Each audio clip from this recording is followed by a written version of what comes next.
मोदी जी हमेशा बड़े लोगों के बीच में जाते हैं, कभी छोटे दुकानदारों के बीच में आगे बैठे हैं। सबसे पुरानी मार्केट है बनारस की, काशी की बहुत प्राचीन मार्केट है। 1938 में मेरे दादाजी ने यहाँ पे दुकान खोला हुआ था। लेकिन यहाँ पे अगर आप अभी घूम लेंगे तो आपको 80% दुकान पे कोई कस्टमर नहीं मिलेगा। 80 नहीं, हम ज्यादा बोल दिए, 90% दुकानों पे कोई कस्टमर आपको नहीं मिलेगा। 2-3 दिन हुआ है और 2-3 दिन के अंदर काफ़ी प्रभावी तरीके से उनका बयान दिख रहा है। मार्केट में व्यवसाय अचानक ही बहुत साइलेंट सा हो गया है। पहले के सरकारों में कारोबार में ये सब नौटंकियां नहीं हुआ करती थी। इन्होंने बाजार को खत्म कर दिया। सोने चांदी के व्यवसाय में बहुत ज्यादा मद्दी है और सबसे ज्यादा परेशान छोटा दुकानदार है। हम लोगों को सरकार मान लेती है संपन्न वर्ग, जबकि देखा जाए सबसे ज़्यादा हम लोग भारत सरकार को टैक्स देते हैं। सरकार केवल अब बड़े लोगों के लिए हो गई है। ये मध्यम परिवार को खत्म कर रहे हैं। कारीगर बेचारे भूखे मरेंगे। सोना परचेज करना हमारे मूलभूत संस्कृति में रहा है, तो सोने के बिना तो हमारे यहाँ कोई कार्यक्रम जीवन से लेके आप तो कहेंगे मरण तक में भी सोने की दान हुआ माना जाता है। एक समय जो मध्यम श्रेणी का दुकानदार था, आज वो छोटे दुकानदार में उसकी गिनती हो गई है। सोना न खरीदने से हमारे के महीने 15 दिन तो चल जाता है, 2 महीने चल जाएगा। एक बहुत बड़ा तबका, बहुत बड़े कारीगरों का तबका, कर्मचारियों का तबका हम लोगों से जुड़ा हुआ है। 1 वर्ष तक अगर काम रुक जाएंगे तो उनके लिए भूखमरी की स्थिति आ जाएगी। ताली थाली तो बजवा ली है, तो वो तो कर दिए, लेकिन इसमें तो नहीं कर पाएंगे भाई, चूंकि ये हमारे धर्म से संबंधित है। हम लोगों के बारे में सरकार अभी कुछ नहीं सोच रही है। हर तरीके से बॉन्डिंग करती रहती है, बांधती रहती है। कानून के दायरे में, हर तरीकों के दायरे में बनने को तैयार हैं हम, लेकिन हमको कुछ सुरक्षा, कुछ व्यवस्था, कुछ आज़ादी भी मिलनी चाहिए। उसके लिए मैं जरूर अपने कर्मचारियों के लिए, अपने कारीगरों के लिए मांग करेंगे। मेरा नाम संजय चौबे। मोदी जी को ये खुद समझना चाहिए कि एक तरफ ये कहते हैं आधी आबादी, एक तरफ जब ये आधी आबादी की सोचते तो थोड़ा ये भी देखे कि ये भारत है। यहाँ के सनातन धर्म में ये कहा गया कि 16 श्रृंगार में ये भी आता है। हमारे यहाँ कानछेदन होता है, नखछेदन होता है। शादी ब्याह होने पे पैर पे बिछिया जरूरी है, पायल जरूरी है। शादी ब्याह में जो भी आपके पास नहीं भी है तो आदमी नथिया टीका पे ही काम चला लेता है, लेकिन चलाता है। छोटे से छोटे आप घर में जाएंगे, आप नहीं कुछ तो 1 तोला 2 तोला जरूर पाएंगे, क्योंकि ये धर्म से जुड़ा हुआ मामला है। मोदी जी को इस पे भी थोड़ा विचार करना चाहिए। युद्ध तो अब शुरू हुआ है और युद्ध तो पहले नहीं था, भाव उस समय भी था। इन्होंने बाजार को खत्म कर दिया। सरकार क्या कर सकती है आपके लिए? सरकार हम लोगों के लिए कुछ नहीं कर सकती है। सरकार केवल अब बड़े लोगों के लिए हो गई है। ये मध्यम परिवार को खत्म कर रहे हैं। कारीगर बेचारे भूखे मरेंगे। जो छोटे मोटे दुकानदार है वो भी नहीं वो कर लेकिन ये भी पाएंगे। एक बीच में लोग कह रहे हैं कि लोग रुकेंगे नहीं, मोदी जी के बयान के बाद भी लोग खरीदेंगे। आपको लगता है कि ऐसा होगा? ताली थाली तो बजवा ली है, तो वो तो कर दिए, लेकिन इसमें तो नहीं कर पाएंगे भाई, चूंकि ये हमारे धर्म से संबंधित है। इसमें नहीं हो सकता। पहले की सरकारों में कैसा कारोबार था? पहले के सरकारों में कारोबार में ये सब नौटंकियां नहीं हुआ करती थी। ये सब नौटंकियां एकदम नहीं हुआ करती थी। हर आदमी वो था, खुश था। हर आदमी अपने उससे व्यापार करता था। ठीक है, आप देश के लिए कर रहे हैं, हम भी देश के लिए खड़े हैं, ऐसी बात नहीं है। लेकिन ये जो आपका ये निर्णय है कि जो है एक तरफ आप आधी आबादी करें, फिर दूसरे तरफ आधी आबादी को आप एकदम कर दीजिए कि हाँ भाई विदेशी सभ्यता हम लाना चाह रहे हैं। जैसे विदेशों में जो है इसका कोई वो मतलब नहीं है। एक अंगूठी बनाने में, चांदी की अंगूठी में 3 घंटे लगते हैं। 150 रुपये भी अगर वो कारीगर ले रहा है तो 100 रुपये का अपना मटेरियल लगाता है। 50 रुपये कमाता है बेचारा, 200-300 500 रुपये अगर रोज कमाता है तो अपना 4 लोगों का परिवार देखता है, किराए पे रहते हुए। आज आपकी दुकान पे कुछ बिक्री हुई है सुबह से? बस केवल शटर उठाया जा रहा है, गिराया जा रहा है। ये भाव, फिर ये भाव का वो देन है। लोग वैसे भी नहीं खरीद रहे थे उस तरह से। वैसे भी नहीं खरीद रहे भाई, भाव का वो है जो है। इस पे इन्होंने ये बयान देकर के जो है इन्होंने जो है और बढ़ा दिया है इस पे और उन्होंने कर दिया। तो आप कितने सालों से इस कारोबार से जुड़े हैं? 30 साल। 30 साल। 30 साल पहली पीढ़ी आप है? हाँ, पहली पीढ़ी हमें ने शुरू किया था। आपके बच्चे भी होंगे तो आने वाले दिनों में उनको आप कहेंगे कि इस कारोबार में आइए? नहीं, कभी नहीं कहेंगे कि आप इस कारोबार में आइए। क्यों नहीं कहेंगे आप? जब इसी तरह इनका वो चलता रहेगा मोदी जी का, तो क्या जो है। अब फिर बच्चे भी नहीं करना चाहते हैं व्यापार। बच्चे भी कहते हैं कि भाई अब ऐसी पढ़ाइयाँ पढ़ने के बाद जो है हम लोग अपने आप में जो है नौकरी ही बेहतर है। नौकरी सबसे बेटर है। कभी ऐसा दौर आया था पिछले 30 सालों में जो आज? बहुत गंदा दौर ये चल रहा है। बहुत गंदा दौर है। कुछ सरकार आप लोगों के लिए कर सकते, अगर कुछ मांग हो आपकी? सरकार से क्या कहा जाएगा, सरकार किसकी सुनती है। क्यों नहीं सुनेगी? बनारस में हम बैठे हैं, मोदी जी का संसदीय क्षेत्र है, उनके वोटर होते हैं यहाँ पे, और दिक्कत होती है। हमारी मजबूरी है, हम मोदी जी को वोट देते हैं, खुद वो करते हैं, बिल्कुल। लेकिन कौन सुनेगा। क्यों नहीं सुनेंगे? आपके पीएम है, आपके सांसद हैं। नहीं नहीं, ऐसी वो नहीं है, वो सुनते हैं, लेकिन हाँ ये है कि केवल एक हिंदू होने के नाते जो है उनको वो किया जाता है। उसमें भी तो देखिए ब्राह्मणवाद का जो है उन्होंने वो बना दिया। बस यही है कि मिडिल क्लास वालों, दुकानदार, कारीगरों पे थोड़ा ध्यान दें, उस बारे में सोचें कि इनके लिए क्या है। ठीक है, आपने तो, आपको कहना था, आपने तो कर दिया, उनके लिए आपने क्या सोच के रखा है। बस कह दिया कि 1 साल का खरीदिए मत। उनके लिए आप क्या इस सोच बयान के बाद से लोग सोशल मीडिया पे लिख रहे हैं, सर हम पढ़ रहे हैं कि सोनार समाज, सोनकार समाज बड़ा संपन्न होता है, 1 साल तक बैठ के खा लेगा। ये झांक बातें हैं। मोदी जी हमेशा बड़े लोगों के बीच में जाते हैं, कभी छोटे दुकानदारों के बीच में आगे बैठे, फिर उनकी पीड़ा को अभी तो समझे। गए थे, झालमुड़ी खाई थी उन्होंने बंगाल में छोटे दुकानदार के पास। ये राजनीतिक वो है, स्टंट था। ये सब स्टंटबाजी बहुत होते हैं। मैं अनिकेश चंद्र गुप्ता, भदौलिया कोतवाली चौकी, मानिक सर आपसे। सर, पिछले दिनों प्रधानमंत्री मोदी जी का जो अपील देश से उन्होंने की है कि 1 साल तक किसी भी कार्यक्रम के लिए सोना खरीदने से बचें, उस बयान से आपकी मार्केट पर, कारोबार पर कितना असर पड़ रहा है? नहीं, देखा जाए तो 2-3 दिन हुआ है और 2-3 दिन के अंदर काफ़ी प्रभावी तरीके से उनका बयान दिख रहा है। मार्केट में व्यवसाय अचानक ही बहुत साइलेंट सा हो गया है, और इसको अभी अगर मैं कहूँ राजनीतिक चश्मे से न देखा जाए तो ये कहा जा सकता है मेरे देश का सौभाग्य है, मेरे समाज का सौभाग्य है कि हमारे यहाँ देशभक्ति कूट कूट कर भरी हुई है। अगर हमारा प्रधानमंत्री बोल रहा है कि देश में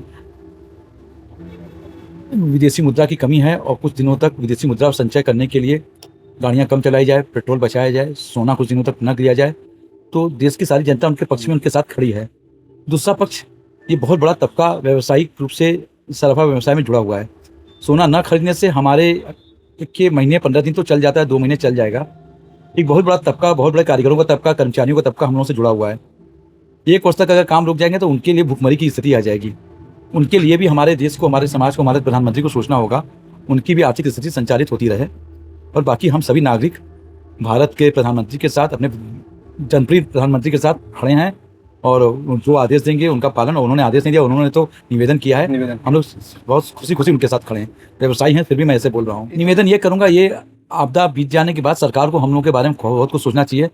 हम लोग को सरकार मान लेती है संपन्न वर्ग, जबकि देखा जाए सबसे ज़्यादा हम लोग भारत सरकार को टैक्स देते हैं, और हम लोगों के बारे में सरकार अभी कुछ नहीं सोच रही है। हर तरीके से बॉन्डिंग करती रहती है, बांधती रहती है, कानून के दायरे में, हर तरीकों के दायरे में बनने को तैयार हैं हम, लेकिन हमको कुछ सुरक्षा, कुछ व्यवस्था, कुछ आज़ादी भी मिलनी चाहिए। उसके लिए मैं जरूर अपने कर्मचारियों के लिए, अपने कारीगरों के लिए मांग करेंगे, उनके हित के बारे में कुछ सोचा जाए। बहुत बड़ा तबका बना इंडिया में, भारत में ज्वेलरी व्यवसाय बहुत मजबूत तरीके से, पूरे वर्ल्ड में जितनी ज्वेलरी नहीं बिकती उससे ज़्यादा ज्वेलरी, और हर महिलाओं का शौक होता है यहाँ ज्वेलरी पहनना, सोने का संचय कर, मेन श्रृंगार माना जाता है। भारतीय महिलाओं में एक बचत की बहुत अच्छी परंपरा है, सोने के रूप में हमेशा वो सोना खरीदती हैं, बचत करती हैं। तो ये मूल रूप से हमारे भावनाओं से जुड़ा हुआ मुद्दा है। ये सोना परचेज करना, सोना ही नहीं है हमारे लिए, हमारी भावनाओं से, हमारी संस्कृति से जुड़ा हुआ मैटर है।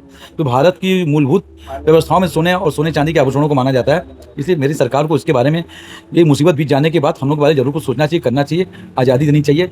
आज हम लोग बैंक में जाते हैं तो स्वर्णकारों के नाम पे, ज्वेलर्स के नाम पे बैंक भी हम लोग से मुँह मोड़ लेते हैं। समाज हमको संपन्न वर्ग मानता है, सारे नियम कानून मेरे लिए अप्लाई हैं। तो हम लोगों को भी बाद में व्यवसाय की तरफ कुछ आज़ादी और कुछ आगे बढ़ने के लिए कुछ करना चाहिए सरकार को। अच्छा, ये भी कुछ लोग कह रहे हैं कि भारत में जो है सोना के बिना, चाहे किसी भी धर्म में, शादी का इमेजिनेशन ही नहीं हो सकता। जिनके यहाँ शादी हो तो वो तो लेंगे ही।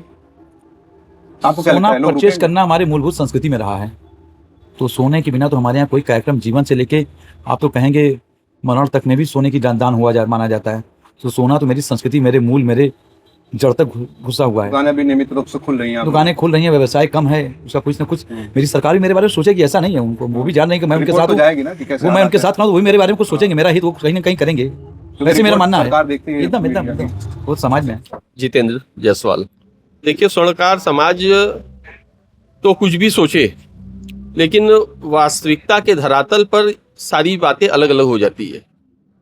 कोई तबका कुछ सोचेगा, कोई तबका कुछ सोचेगा। इसमें अलग अलग स्वर्णकारों का ग्रेड है, वो अपने अपने हिसाब से वो इस समय बयानबाजी कर रहे हैं। तो उनका ये अपना अलग अलग श्रेणी है, अलग अलग सोच है उनकी। उस तरीके से हम सोचते हैं कि देखिए, जो देश के हित में अगर मोदी जी ने अगर ये वक्तव्य दिया तो इसमें इसको अन्यथा नहीं लेनी चाहिए, क्योंकि इसका प्रभाव निसंदेह बड़े दुकानदारों को पड़ेगा और जो मध्यम श्रेणी के दुकानदार हैं उनको बहुत आंशिक रूप से पड़ेगा और छोटे दुकानदारों को न के बराबर पड़ेगा। क्योंकि इस समय जो अभी कुछ पीरियड्स चल रहे हैं, जो साल चल रहे हैं, उसमें बहुत ज़्यादा सोने चांदी के व्यवसाय में बहुत ज़्यादा मंदी है और सबसे ज़्यादा परेशान छोटा दुकानदार है। एक समय जो मध्यम श्रेणी का दुकानदार था, आज वो छोटे दुकानदार में उसकी गिनती हो गई है। इतना ज़्यादा उसकी सेलिंग डाउन होना, ग्राहकी का ना आना, सेलिंग ना हो पाना, इसके वजह से जो कल तक मीडियम श्रेणी के दुकानदार थे वो आज निम्न श्रेणी के दुकानदार हो गए हैं। और इसका बहुत बड़ा कारण ये भी रहा है कि अपर श्रेणी के दुकानदार और ब्रांडेड कंपनियां जो है कि शहर में बहुत ज़्यादा तेज़ी से बढ़ी हैं और बड़े बड़े दुकानदार जो लोग हैं, पूंजीपति लोग हैं, उनकी दुकानें और शोरूम बहुत तेज़ी से बढ़ी हैं। तो फ़र्क वहीं पे पड़ेगा जहाँ पे लोग बहुत ज़्यादा पैसा लेके जाते थे और अपने खरीदारी कर लेते थे। तो आज लोग समझदार भी हैं, पढ़े लिखे भी हैं, उनके पास पैसा भी है, तो वो मोदी जी की बातों को समझते हुए जो अगर अपनी मन इच्छाओं को अगर वो कंट्रोल करेंगे तो इससे केवल बड़े दुकानदारों पे प्रभाव पड़ेगा, छोटे दुकानदारों पे कोई प्रभाव पड़ने वाला नहीं है। ये आपको लगता है कि मोदी जी की अपील के बाद लोग रुकेंगे सोना खरीदने के लिए? देखिए, जो मीडियम क्लास का लोग है या छोटा निम्न क्लास का लोग है, उसकी रिक्वायरमेंट ही बहुत थोड़ी सी है। और जिसकी रिक्वायरमेंट ही बहुत थोड़ी सी है, जैसे कि सपोज कर लीजिए कि किसी परिवार का कार्य हो जाता था 20 ग्राम सोने का जेवर खरीदने से, आज उसके पास वो 20 ग्राम के जगह वो 10 ग्राम में अपना काम निपटा रहा है और कुछ लोग तो 5 ग्राम में निपटा ले रहे हैं। रिक्वायरमेंट बहुत ज़्यादा कम हो गई है।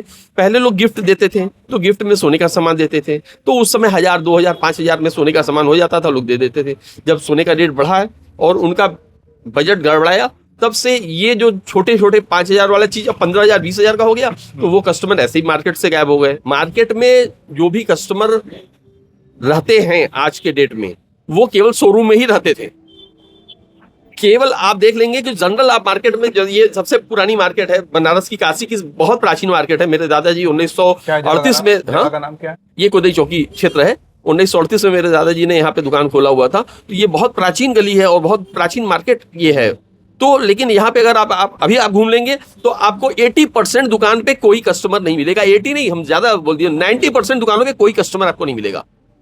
और 10% दुकानों पे जो कस्टमर मिलेंगे वो बहुत ही छोटे तबके के लोग मिलेंगे। मतलब कि वो छोटा मोटा सामान चांदी का लेने के लिए पहुंचे, और सोने का तो बात ही छोड़ दीजिए।